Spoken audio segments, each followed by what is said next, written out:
Hey everyone, I'm Chef Tom with All Things Barbecue, and today I want to show you the difference between spritzing and not spritzing your food as you smoke it. So first off, we are not taking sides here. We're going to try and objectively show you the difference between foods that are and are not spritzed during the smoking process. And to do so, we have two Yoder Smokers YS640 pellet grills set up right next to each other. We're running both of them at 275 degrees. We're running both with a 50-50 mixture of pecan and cherry pellets for barbecuers' delight.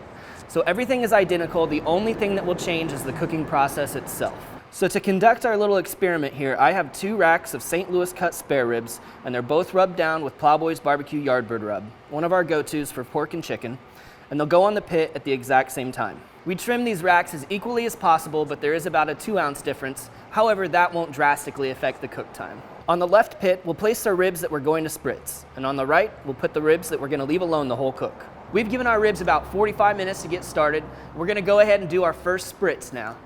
There's a lot of recipes out there for spritzing, but we decided to use a method that seems to be pretty popular. And in this case, we're going to be using a 50-50 mixture of apple juice and apple cider vinegar and spritzing quickly every half hour. And we'll continue to show you updates on how they compare to the non-spritzed ones as we go throughout the cook.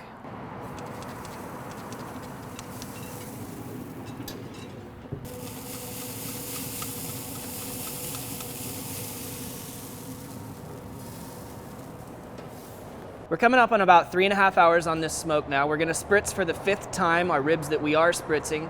But I want you guys to see both of them at this point and kind of observe what's going on. You'll notice that the color is pretty similar at this point, but as a reference, I can tell you that the ribs that we have not spritzed are about 15 to 20 degrees ahead of the ones that we are spritzing. So we can see that the spritzing is slowing down the process a little bit.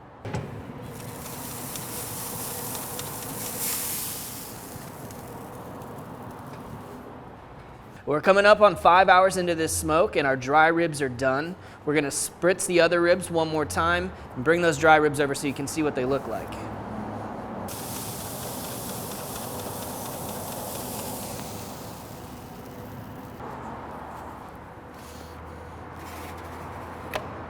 See the beautiful bark that's formed? The meat has pulled away from those and is moving freely away from the bone. So we'll throw these in the Cambro and wait on our spritzed ribs to get done. Well, it's been 6 hours total and our spritzed ribs are ready to come off of the pit. So let's take them off and give them a few minutes to rest, and we can kind of compare and contrast what's going on between these two different slabs. Well, here we have our dry ribs that were not spritzed. And here is our spritzed rack. So one thing to note is that these spritzed ribs are a touch darker, which is to be expected with an extra hour of cook time. And they've got a little bit of stickiness on the surface. Of course, there's some sugar in that apple juice that was spritzed on there. All right, so let's slice into these and see what we think.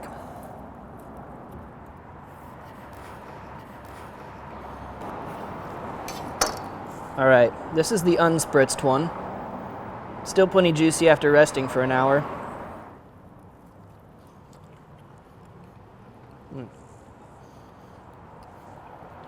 Got a really nice crusty texture on the outside. The spice really jumps out at you. You get some of that salt from the outside. And then tenderness-wise, it's really good. I mean, you can pull it off the bone, but it's not gonna just fall off of there. Let's get into these spritzed ribs now.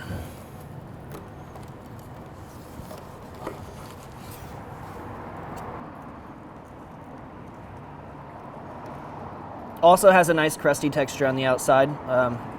That bark's gonna happen when you cook them unwrapped.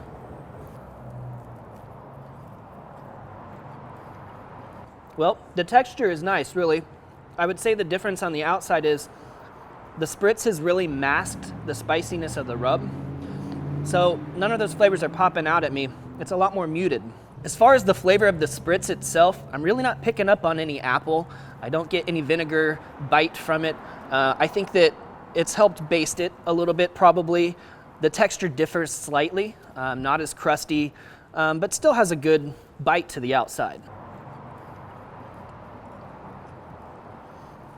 One last thing worth noting, like I said, the ribs that were spritzed took about an hour longer to cook. But ribs are a fairly thin piece of meat, so you could expect that to be amplified if you were cooking something larger like a pork butt or a brisket.